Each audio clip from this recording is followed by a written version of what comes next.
Welcome to the Startup Competitors Podcast, where we talk with early-stage entrepreneurs to understand what information they use to inform product roadmap, strategy, and market differentiation. All right, welcome to the podcast. Today we have Lawrence McGlown with getSayDo. Lawrence, welcome to the show. Hey, thanks, man. All right, Lawrence, why don't we start off with a quick elevator pitch for getSayDo and what you guys do? Okay. I like to answer it by talking about how folks use this. Enterprises use getSayDo to help their buyers, suppliers, and buy-side stakeholders work better together.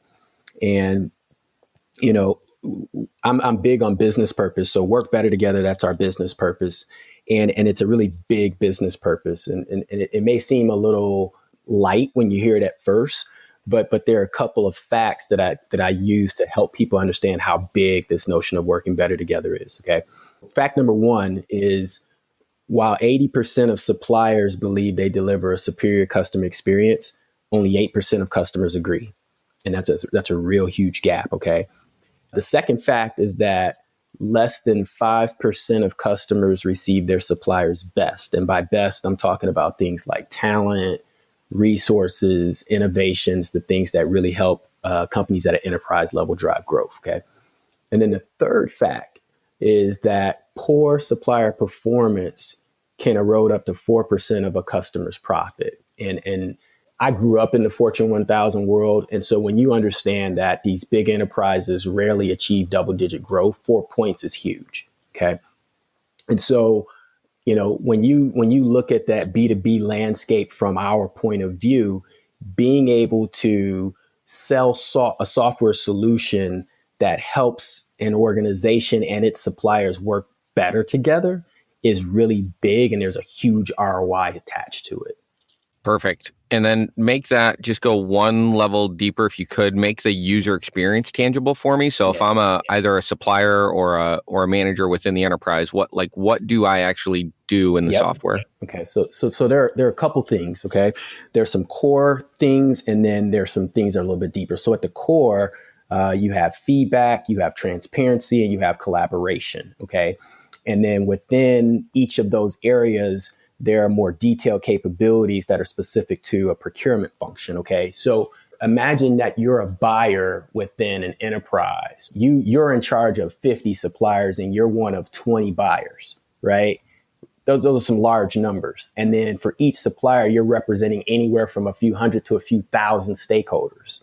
It's just impossible for you to keep up with who's actually knocking it out post-contract. Okay. So our software is for one, it's going to match the stakeholders with the suppliers. Because one of the big challenges we found, and this is interesting when you go into a business, is very few organizations know which of their internal stakeholders are relying on which of their suppliers. They don't even have that data. Okay. So, you know, we're matching folks up. And then once we have everybody matched, we're getting feedback from suppliers on the degree to which the supplier is delivering their expectations. And doing that and then aggregating that information so that from an insight standpoint, when you talk about those challenges of 80% of suppliers believing they knock it out, but only 8% of customers agreeing, you got to start a dialogue, and you got to start that dialogue in a way that can be acknowledged and managed and improved upon in real time. Does that make sense? It does make sense. Yeah. Paint a picture of current status for the company, any vanity metrics you can share, anything that for somebody who's listening would help get a better idea of where you guys are as a team and kind of revenue, customers, all that stuff. Yeah. So we put our money on the table and we bootstrap this bad boy. Okay. And so as founders, we've covered all of the costs to launch and build out getSayDo. And our perspective was that since most startups fail within 2 years, we're going to fund getSayDo for 2 years. And then if at the end of those 2 years, the market isn't willing to assume that ongoing investment, then we should close up shop, right? And so the good news is that we're in year 5, and so we're all good. Our team is pretty lean. We have a handful of folks that are on the business, and we actually outsource our dev. So we have a dev team that's over in the Ukraine, and we work with them very well. And what's interesting is we're actually preparing for some significant growth. So in 2019, our customer base is going to increase by 10x, and that's going to be huge for us. We're actually, going to be making some full-time hires in 2019. So we're excited, but at the same time, we're bracing ourselves for the work that lies ahead. That's awesome. Okay, I got to ask, so how do you know 10x growth? Unpack that for me. What's the pending deal, or what's been the thing that's unlocked the growth? There's this thing called viral schemas, right? And it's basically where you're intentional about looking at your solution. And you'll notice that I use the word solution versus product, but looking at your solution and saying, where within there can our user base drive growth, right? So you think about, if you go back in the day, you think about a product like Yammer, if folks are familiar, right? They went into the enterprise and they created essentially Facebook for the enterprise environment. And then the users fanned the flame so that other people could say, oh my gosh, I would love that form of value. How do I get it? And the sheer design of the solution made it easy for users to get that value. And so we've been intentional in in this latest phase of starting. In 2019, we're going to ramp it up, but starting to drive those viral schemas. And we've also been intentional about understanding our personas and focusing on those personas that are interested in long-term relationships that are very prescriptive and contractual, right? Because early on, you can have customers that won't even mess with a contract, right? And so you have no ability to predict and future cast where your business is going to be. But when you start to move to a more mature place and you can be selective about the types of customers you have, then your contracts tell you what you're going to be experiencing in terms of a growth standpoint. Got it. Perfect. Thanks for sharing that. So, all right. So when you think of competition for getSayDo, who immediately comes to mind, or what do you often position as the competition in the sales cycle or in marketing materials? Yeah, we ladder competition, and that question is typically asked by our prospects. And the number one competitor is change. What we're selling in is a total change in the way enterprises do business. They were working with suppliers just fine before getSayDo showed up, right? And they're going to be able to do that tomorrow, whether or not they do business with us. When we tell them what's required to truly get to this whole notion of supplier of choice, customer of choice, it requires their organization to make some huge changes in the way they do business. And so the number one competitor is people's aversion to that change. Then you go down a level in that ladder. That next competitor is the do-it-yourselfer. Okay, this is the organization that says, we're going to take Excel, PowerPoint, and email, and our IT team, and we're going to hack together a solution that allows us to work better with our suppliers and reduce the risk that we know is there, right? So that's our second competitor. And then you go down that ladder more and you start to get into other solution providers. The interesting thing with other solution providers is we're up against folks who I would say their bread and butter and their expertise is around pre-contract solutions, right? And then what they've done is thrown a module into their solution that says, oh yeah, we can do those things as it pertains to, feedback and transparency. But that's like, these cats are doing 100 things and they threw another item in there. So the depth of rigor around that solution is light. It's not their focus. Yeah. So the folks in procurement, they know that. And even those who've tried to use it, we even ask, we're like, hey, are you on, what's your total all in? And that's how they bill it. Hey, I've got this all in solution. What are you using? Okay. So they have a module that can do what we do. Why aren't you using that? And then you get all the reasons why. And then that just opens up the discussion for us to show that, yeah, we too understand that approach doesn't work. And that's why we've designed and built getSayDo in a way that is designed for you and your realities as a procurer of products and services. Got it.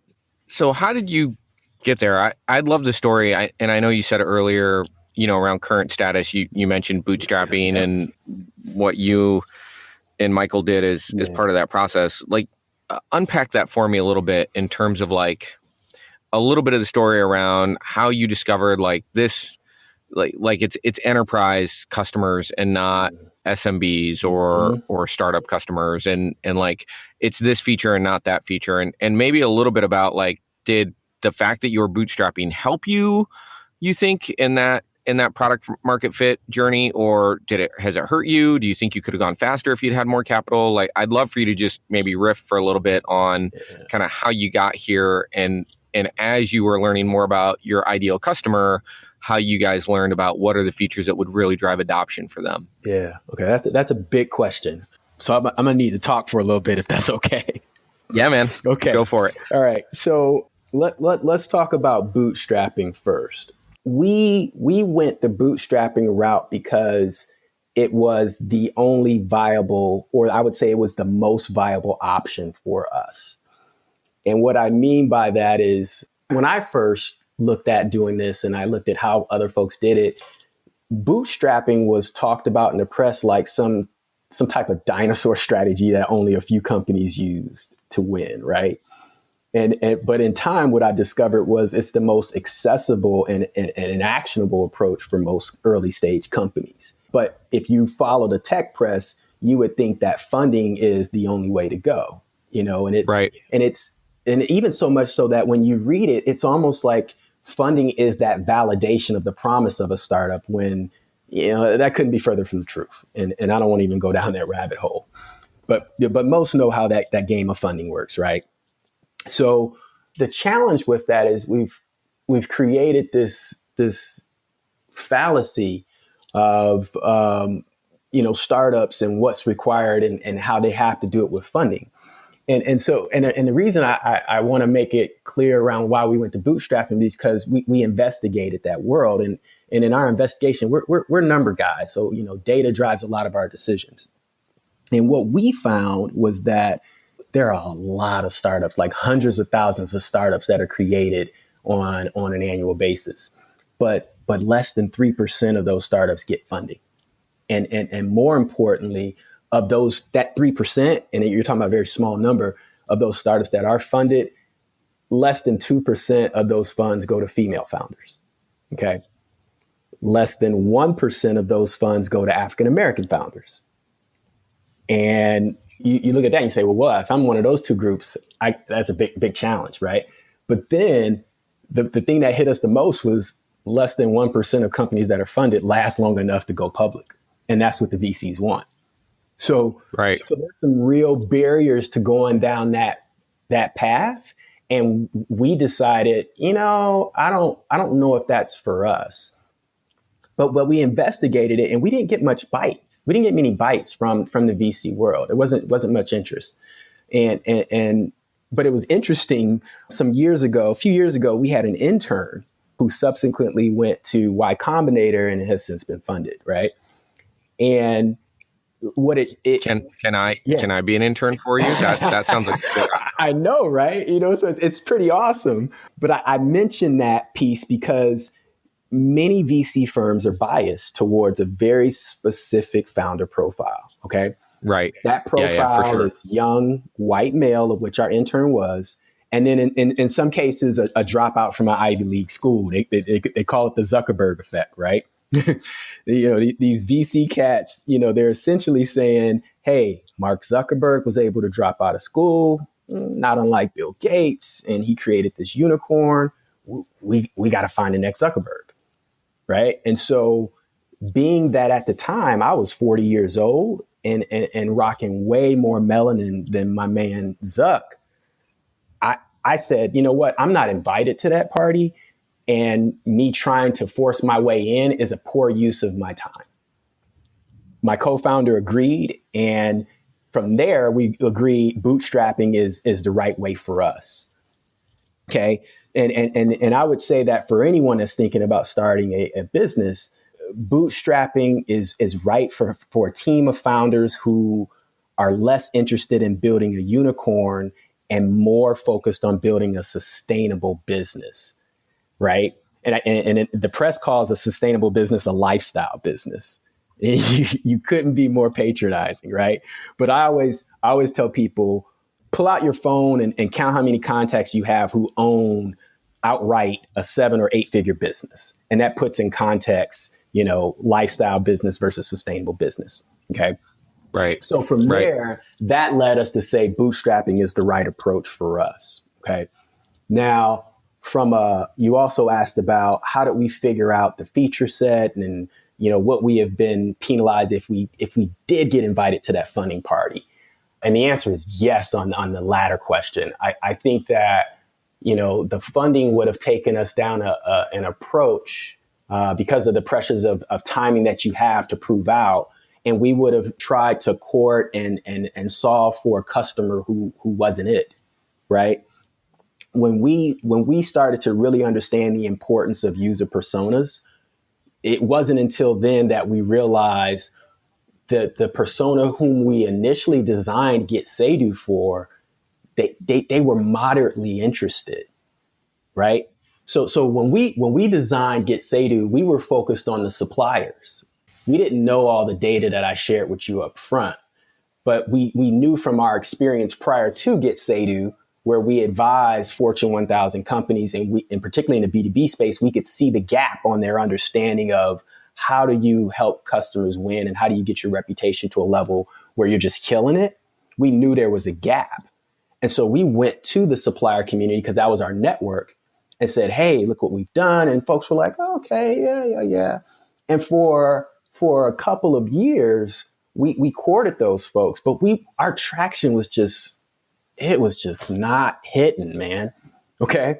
And we finally took a step back and we said, what's not working? Why isn't this getting traction? And we're like, we could talk for days, but who we really need to talk to is the people who aren't driving the traction, the suppliers.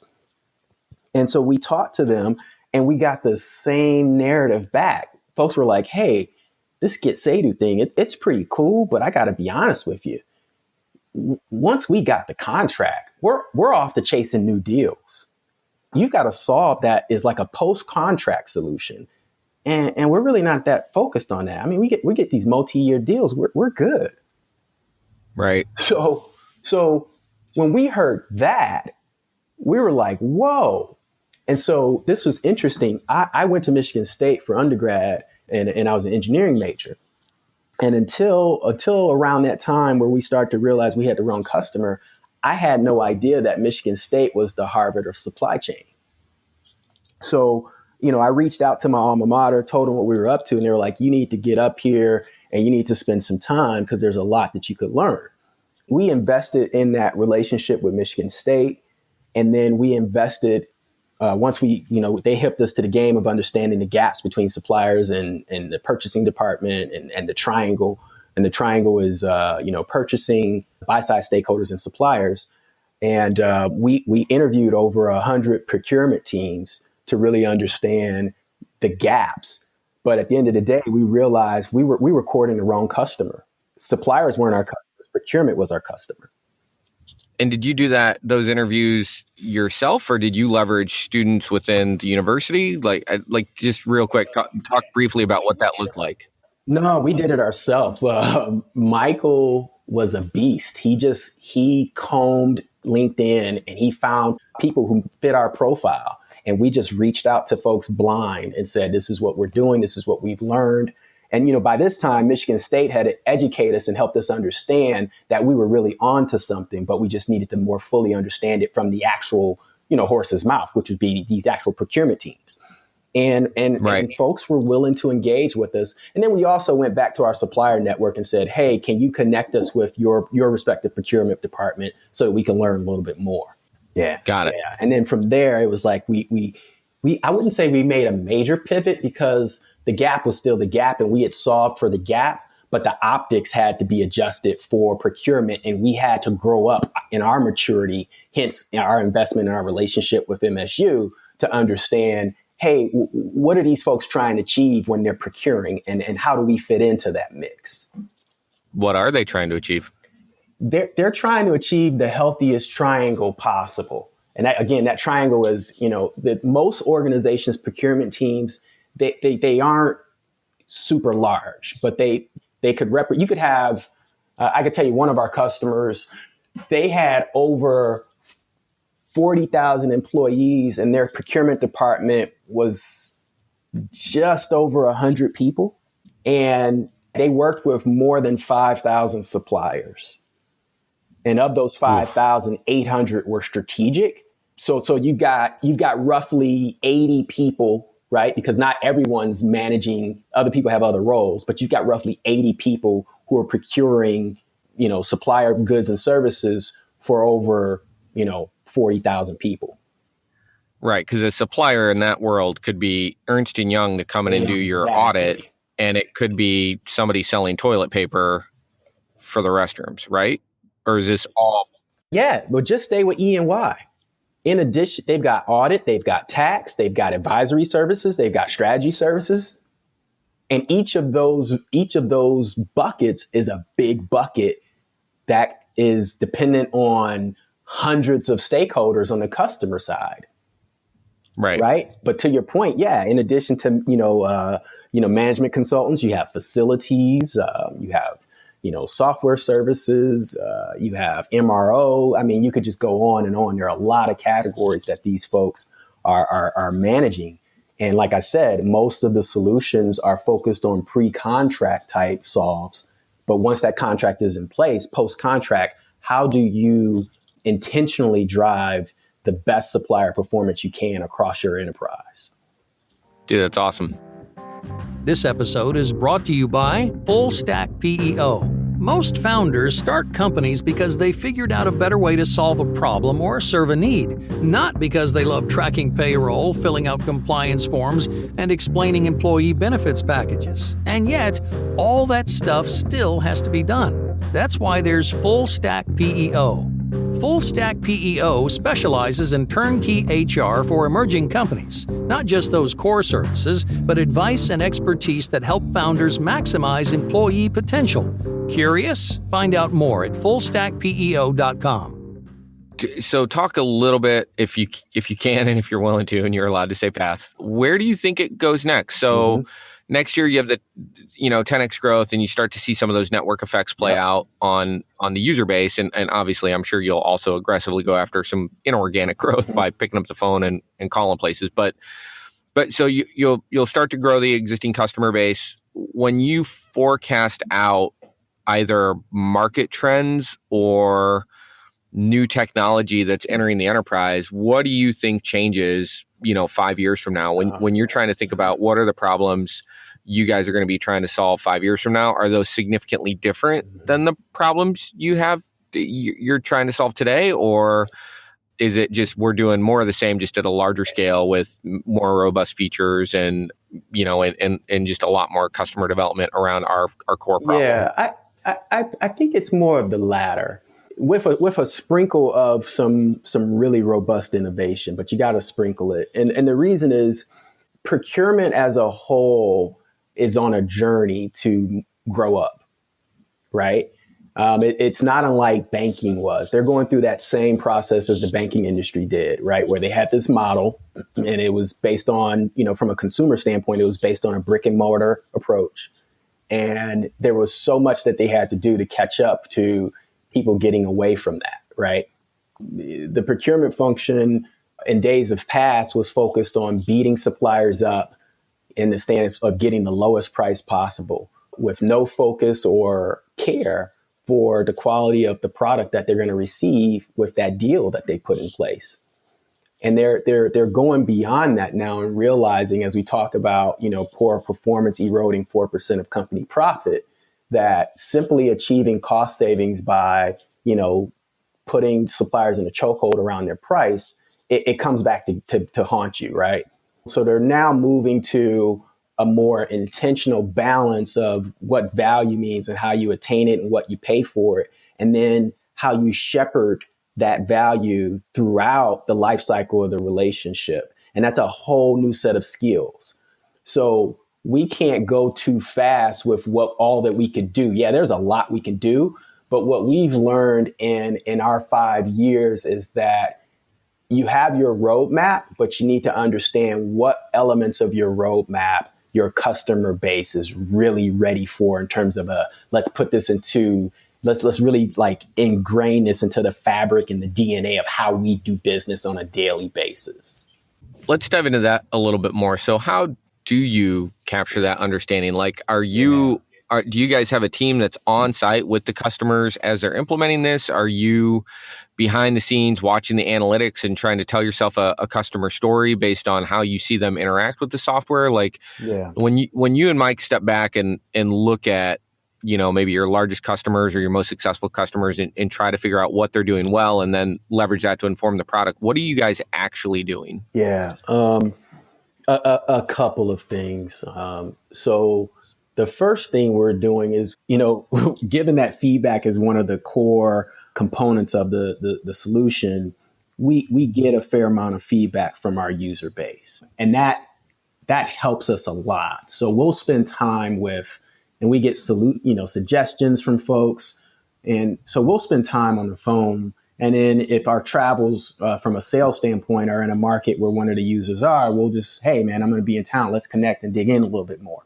And so we learn a lot about how the user actually uses a specific feature.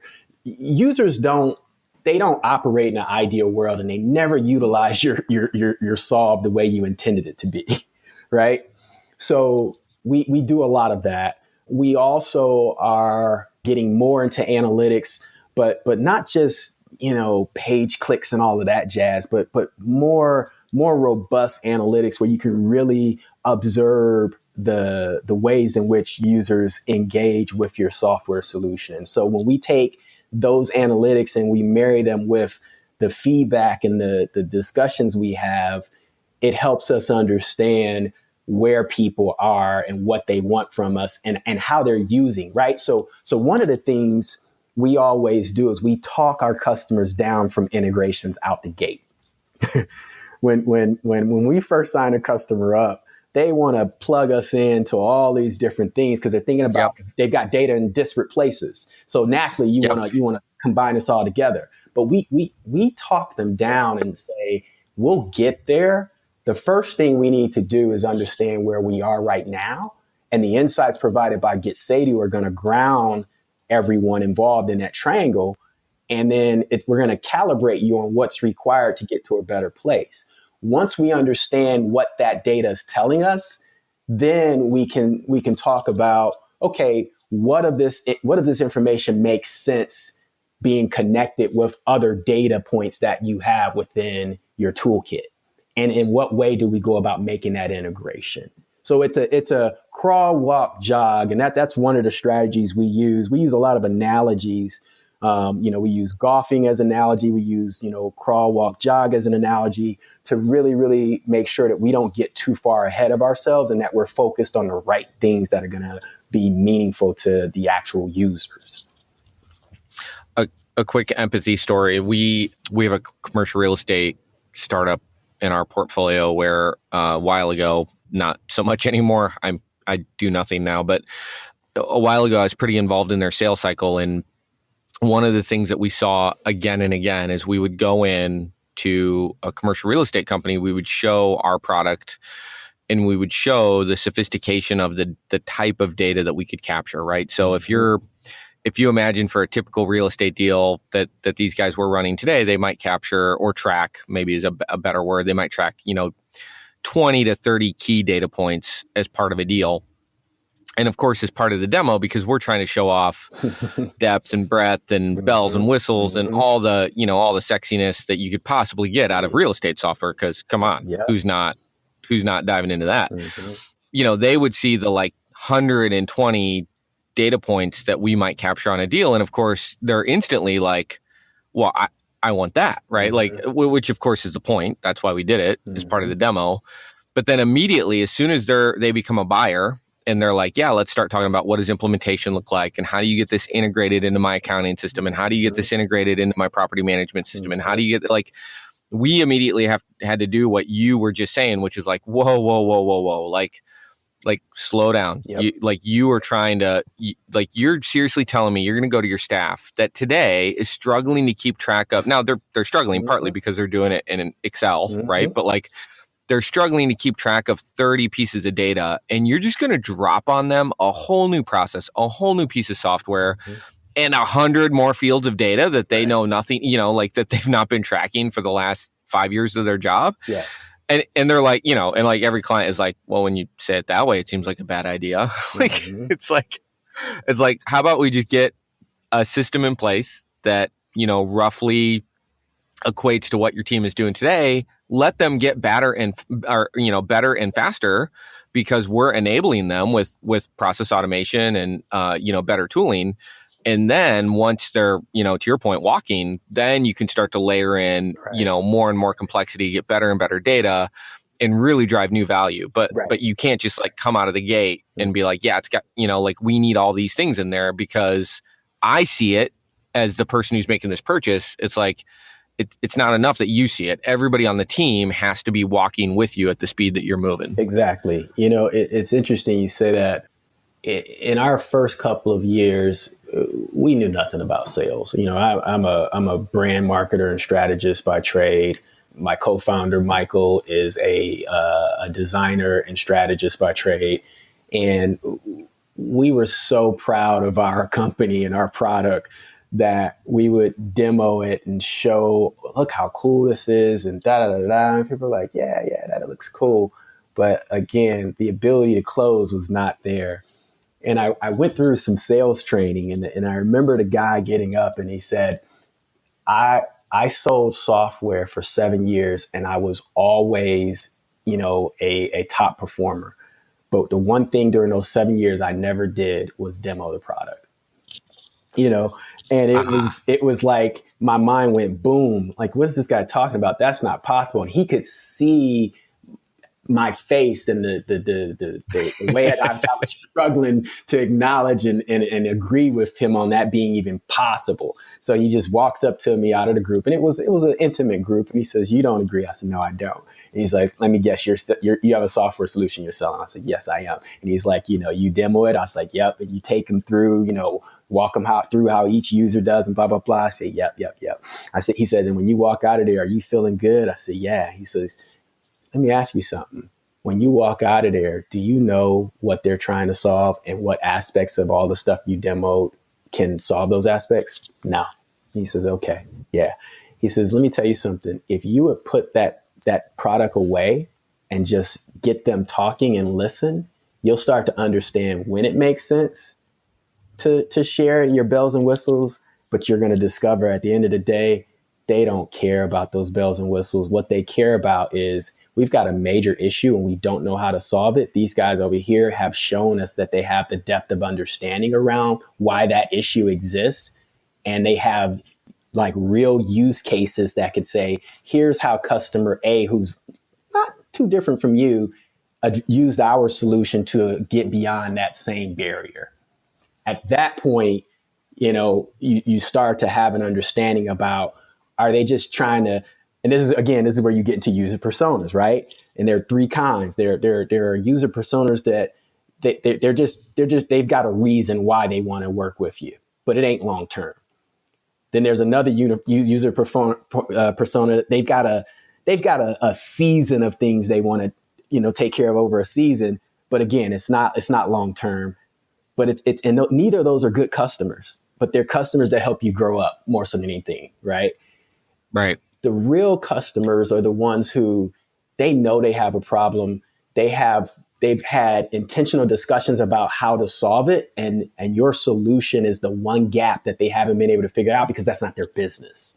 So when you come to the table and you're able to talk the same language about why the challenge exists, the approaches that winners are taking to get beyond those challenges, and what are the requirements in order to partner together to address those challenges using your company's approach, then they'll say, okay, let's structure this multi-year contract, because we know enterprises, they're like big battleships. They turn 1 degree every month, right? So it's not until you get to that level of maturity from a bootstrapping standpoint that you can really start to be predictive with where you're going from a business standpoint and who are the right types of targets that you're going to go after and how you're going to close them and how you're going to onboard them and how you're going to, from that first moment of value and ongoing, how you're going to make sure that they're acknowledging that value that they're getting from you so that they stay in it and you don't even have to worry about churn. That's what I see as the goal. Awesome. We are getting dangerously close to time. Dude, this is a fun discussion. And it's been too long since we've caught up anyway. Like this is really good. If folks want to learn more about getSayDo, where can they do that? And if they want to get a hold of you, they can either just go to getSayDo.com or shoot an email to founders@getSayDo.com. And, we'll respond right away and we'll figure out where we need to go from there. Dude, that's awesome. Thank you so much for making the time. I truly appreciate it. And I'm just really impressed with what you guys are building, man. Good work. Thanks, man. All right. Take care. Thanks, Lawrence.